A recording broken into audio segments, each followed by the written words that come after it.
നമസ്കാരം. കാന്തപുരം AP അബൂബക്കർ മുസ്ലിയാർ ഈ കഴിഞ്ഞ ദിവസമാണ് ഇന്ത്യയുടെ പ്രധാനമന്ത്രി നരേന്ദ്രമോദിയെ നേരിട്ട് കണ്ടത്. രാജ്യത്ത് മുസ്ലിങ്ങൾ അഭിമുഖീകരിക്കുന്ന പ്രശ്നങ്ങൾ മോദിയുടെ ശ്രദ്ധയിലേക്ക് കൊണ്ടുവന്നിട്ടുണ്ട്. അതോടൊപ്പം തന്നെ കേരള യാത്രയുമായി ബന്ധപ്പെട്ട് കേരളത്തിലെ വികസനവുമായി ബന്ധപ്പെട്ട് അദ്ദേഹത്തിന് ചില ഉപദേശങ്ങളും നിർദ്ദേശങ്ങളും ഒക്കെ ലഭിച്ചിട്ടുണ്ട്. ആ രേഖകളും ഇവിടെ മോദിക്ക് കൈമാറി എന്നീ കൂടിക്കാഴ്ചയ്ക്ക് ശേഷം കാന്തപുരം AP അബൂബക്കർ മുസ്ലിയാർ വ്യക്തമാക്കിയിരുന്നു. എന്നാൽ അദ്ദേഹം നടത്തിയ കൂടിക്കാഴ്ചയ്ക്ക് ശേഷം നടത്തിയ പ്രതികരണത്തിൽ ഒരു വിഷയം വലിയ വിവാദമായിരിക്കുകയാണ്. അത് രാജ്യത്തെ മുസ്ലിങ്ങൾ ഏറ്റവും സുരക്ഷിതരാണ് എന്നൊരു വാക്ക് അദ്ദേഹത്തിന്റെ ഭാഗത്തു നിന്നുണ്ടായി. അതാണ് വലിയ രീതിയിലുള്ള വിമർശനങ്ങൾക്ക് കാരണമായത്, വിവാദമാകാൻ കാരണമായത്. പല പ്രമുഖരും സമൂഹ മാധ്യമങ്ങളിലൂടെ എങ്ങനെയാണ് രാജ്യത്തെ മുസ്ലിങ്ങൾ സുരക്ഷിതരാകുന്നത് എന്ന ഒരു ചോദ്യം കാന്തപുരം ഉസ്താദിനോട് ചോദിക്കുന്നുണ്ട്. എന്തായാലും ഇവിടെ കാന്തപുരത്തിന്റെ ഈ ഒരു പ്രതികരണം വിവാദമായ സാഹചര്യത്തിൽ കാന്തപുരത്തെ ന്യായീകരിച്ച് പല ആളുകളും രംഗത്തെത്തുന്നുണ്ട്. ഇവിടെ ഒരു പ്രധാനപ്പെട്ട വിശദീകരണവും ഇപ്പോൾ ഈ ഒരു വിഷയവുമായി ബന്ധപ്പെട്ടുണ്ടായിട്ടുണ്ട്.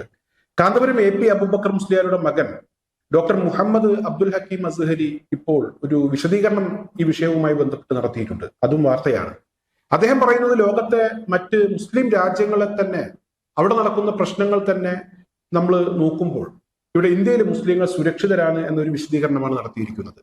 അതിന് അദ്ദേഹം ഉദാഹരണമായി സിറിയ പോലുള്ള രാജ്യങ്ങളെയൊക്കെ എടുത്തു കാണിച്ചിട്ടുണ്ട്. നമുക്കറിയാം, സിറിയയിലും അതുപോലെ തന്നെ മറ്റു ചില രാജ്യങ്ങളിലുമൊക്കെ മുസ്ലിങ്ങൾ പരസ്പരം അങ്ങോട്ടും ഇങ്ങോട്ടും ഒക്കെ കൊമ്പുകോർത്ത് നിരവധി ആളുകൾ മരിച്ചു വീഴുന്നുണ്ട്. അത്തരമൊരു സാഹചര്യം ഇന്ത്യയിൽ ഇല്ല എന്നാണ് അബ്ദുൽ ഹക്കീം അസ്ഹരി വ്യക്തമാക്കിയത്. ഒരു പരിധിവരെ അദ്ദേഹം നടത്തിയ ഈ ഒരു വിശദീകരണം സത്യമാണ് എന്ന് സമ്മതിക്കേണ്ടി വരും. കാരണം ഇന്ത്യയിൽ അത്രമാത്രം വലിയ പ്രശ്നങ്ങളില്ല. എന്നാൽ ഇന്ത്യയിലെ മുസ്ലിങ്ങൾ സുരക്ഷിതരാണ് എന്ന് നമുക്ക് പറയാൻ കഴിയുകയുമില്ല. SIR ഉൾപ്പെടെ പൗരത്വ വിഷയം ഉൾപ്പെടെയുള്ള കാര്യങ്ങൾ കൊണ്ടുവന്നത് രാജ്യത്തെ മുസ്ലിങ്ങളെ ഉന്നം വെച്ചുകൊണ്ടാണ് എന്ന കാര്യം നമുക്കൊക്കെ അറിയാം. കാന്തപുരം AP അബൂബക്കർ മുസ്ലിയാർ പോലും ഇത്തരത്തിലുള്ള ചില നീക്കങ്ങൾക്കെതിരെ പ്രതികരിച്ചിട്ടുണ്ട്. അതുപോലെ തന്നെ റിയാസ് മൗലവി, കാട്ടൂർ ആലി മൗലവി, ഇവരൊക്കെ മരിച്ചു വീണത് അല്ലെങ്കിൽ ഇവരെയൊക്കെ കൊന്നത് കേരളത്തിലാണ്. കേരളത്തിൽ പോലും മുസ്ലിങ്ങൾ പലപ്പോഴും സുരക്ഷിതരല്ലാത്ത സാഹചര്യങ്ങൾ ഉണ്ടായിട്ടുണ്ട്. ഇപ്പോഴും അത്തരത്തിലുള്ള സാഹചര്യങ്ങളൊക്കെ നിലനിൽക്കുന്നുണ്ട് എന്ന് പലരും ഉദാഹരണ സഹിതം ചൂണ്ടിക്കാണിച്ചിട്ടുണ്ട്. എന്തായാലും ഇവിടെ ലോകത്ത് മറ്റു രാജ്യങ്ങളെ അപേക്ഷിച്ച് കേരളത്തിൽ അല്ലെങ്കിൽ ഇന്ത്യയിലെ മുസ്ലിങ്ങൾ സുരക്ഷിതരാണ് എന്ന് പറഞ്ഞ കാര്യത്തോട് പൂർണ്ണമായും യോജിക്കുമ്പോഴും കാന്തപുരം ഉസ്താദ് പറഞ്ഞ അദ്ദേഹത്തിന്റെ ആ ഒരു പ്രതികരണത്തിൽ അദ്ദേഹം പറഞ്ഞ ഇന്ത്യയിലെ മുസ്ലിങ്ങൾ പൂർണ്ണമായും സുരക്ഷിതരാണ് എന്ന് പറഞ്ഞ കാര്യത്തോട് നമുക്ക് വിയോജിക്കേണ്ടി വരും. എന്നാൽ പല ആളുകളും വിയോജിപ്പുകൾ അത് കാന്തപുരം ഉസ്താദിന് മുന്നിൽ അത് പറയാൻ പാടില്ല, അത് അവതരിപ്പിക്കാൻ പാടില്ല, അദ്ദേഹം പറഞ്ഞ അഭിപ്രായത്തോട് അതിനെ എതിർക്കാൻ പാടില്ല എന്നൊക്കെ ചിന്തിച്ച് പലരും ഉസ്താദ് പറഞ്ഞ കാര്യം ശരിയാണ് എന്നൊക്കെ പറഞ്ഞ് സമൂഹ മാധ്യമങ്ങളിൽ രംഗത്തെത്തുന്നു. എന്നാൽ ചില ചോദ്യങ്ങൾക്ക് മുന്നിൽ ഇവർക്കൊക്കെ ഉത്തരം മുട്ടുന്ന കാഴ്ചയും നമുക്ക് കാണാൻ കഴിയുന്നുണ്ട്.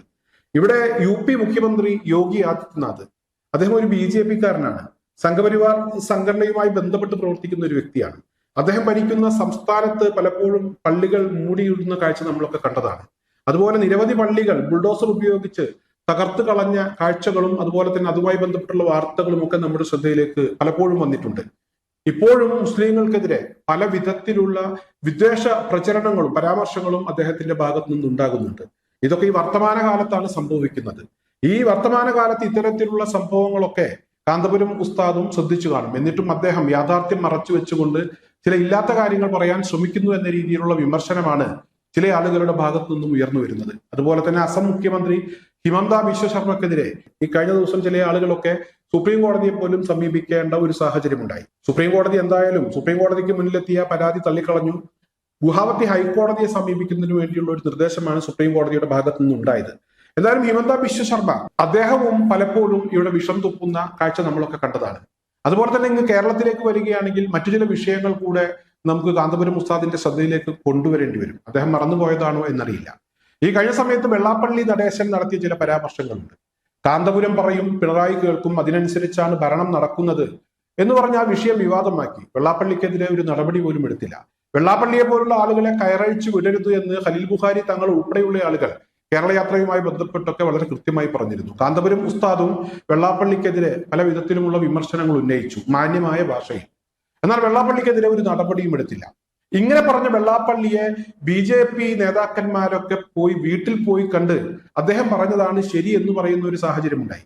എന്തായാലും അത്തരത്തിലൊരു BJP കാരനായിട്ടുള്ള ഇവിടെ വെള്ളാപ്പള്ളിയെ കാണാൻ വന്ന BJP-ക്കാരുടെ നേതാവായിട്ടുള്ള നരേന്ദ്രമോദിയുടെ അടുത്ത് പോയി കൂടിക്കാഴ്ച നടത്തിയതിനു ശേഷമാണ് കാന്തപുരം ഉസ്താദ് ഇവിടെ രാജ്യത്തെ മുസ്ലിങ്ങൾ സുരക്ഷിതരാണ് എന്ന ഒരു വാക്ക് ഉപയോഗിച്ചത്. അതുപോലെ തന്നെ കേരളത്തിൽ അറിയപ്പെടുന്ന ഒരു മതപണ്ഡിതനാണ് അബ്ദുൽ നാസർ മഅ്ദനി. അദ്ദേഹം അനുഭവിച്ച പ്രശ്നങ്ങൾ, അദ്ദേഹം അനുഭവിച്ചുകൊണ്ടിരിക്കുന്ന പീഡനങ്ങൾ, ഇതെല്ലാം ഒരു മുസ്ലിം ആയതിന്റെ പേരിലാണ് എന്ന ഒരു യാഥാർത്ഥ്യം അത് കാന്തപുരം ഉസ്താദിനും അറിയാം. നാസർ മഅ്ദനിയെ സഹായിക്കണമെന്ന് പറഞ്ഞ് കാന്തപുരം ഉസ്താദും പലപ്പോഴും രംഗത്തെത്തിയിട്ടുണ്ട്. കാന്തപുരം ഉസ്താദ് അബ്ദുൽ നാസർ മഅ്ദനിയെ പരപ്പന അഗ്രഹാര ജയിലിൽ പോയി നേരിട്ട് കണ്ടിട്ടുണ്ട്. അദ്ദേഹം ഭരണകൂട ഭീകരതയുടെ ഇരയാണ് എന്ന കാര്യത്തിൽ കാന്തപുരം ഉസ്താദിന് സംശയമൊന്നും ഉണ്ടാകാനുള്ള സാധ്യതയില്ല. ഇന്നും ഇവിടെ ജീവിച്ചിരിക്കുന്ന ഒരു രക്തസാക്ഷി എന്ന ഒരു വിശേഷണം അത് അബ്ദുൽ നാസർ മഅ്ദനിക്ക് അവകാശപ്പെട്ടതാണ്. അദ്ദേഹവുമായി ബന്ധപ്പെട്ട ഒരുപാട് കാര്യങ്ങൾ ഞാൻ പറഞ്ഞതുകൊണ്ട് കൂടുതൽ അദ്ദേഹത്തിന്റെ ആ ഒരു ചരിത്രത്തിലേക്ക് അല്ലെങ്കിൽ അദ്ദേഹം അനുഭവിച്ച പീഡനങ്ങളിലേക്ക് ഞാൻ കടക്കുന്നില്ല. ഇത്തരത്തിലുള്ള ഒരുപാട് സംഭവങ്ങൾ നമുക്ക് മുന്നിലുണ്ട്. നേരത്തെ ഞാൻ പറഞ്ഞല്ലോ, പൗരത്വ നിയമം തന്നെ മുസ്ലിങ്ങളെ ലക്ഷ്യം വെച്ചാണ്. അതുപോലെ തന്നെ SIR, നിരവധി മുസ്ലിം വോട്ടർമാരെ വോട്ടർ പട്ടികയിൽ നിന്നും പുറന്തള്ളുന്ന കാഴ്ച, ഒരുപാട് സംഭവങ്ങൾ നമ്മുടെ രാജ്യത്തുടനീളം ഉണ്ടായിട്ടുണ്ട്, കേരളത്തിലും ഉണ്ടായിട്ടുണ്ട്. ഇത്തരമൊരു സാഹചര്യത്തിലാണ് കാന്തപുരം ഉസ്താദ് മോദിയെ കണ്ടതിന് ശേഷം ഇതുപോലൊരു പ്രതികരണം നടത്തിയത്. അതുകൊണ്ട് തന്നെ അദ്ദേഹം നടത്തിയ ആ ഒരു പ്രതികരണത്തോട് യോജിക്കാൻ കഴിയില്ല. എന്നാൽ കാന്തപുരം AP അബ്ദുൽ ഹക്കീം അസ്ഹരി നടത്തിയതുപോലെ ലോകത്ത് മറ്റ് രാജ്യങ്ങളെ അപേക്ഷിച്ച് ആ രാജ്യങ്ങളെ വെച്ച് നോക്കുമ്പോൾ ഇന്ത്യയിലെ മുസ്ലിങ്ങൾ സുരക്ഷിതരാണ് എന്നാണ് അദ്ദേഹം പറയാൻ ഉദ്ദേശിച്ചതെങ്കിൽ അതിനോട് യോജിക്കേണ്ടി വരും. എന്തായാലും നിലവിൽ അദ്ദേഹം നടത്തിയ പരാമർശം അദ്ദേഹം തിരുത്താത്ത ഒരു സാഹചര്യത്തിൽ നമുക്കെന്തായാലും അദ്ദേഹത്തോട് യോജിക്കാൻ കഴിയാത്ത ഒരു സാഹചര്യം ഇപ്പോൾ നിലനിൽക്കുന്നുണ്ട്.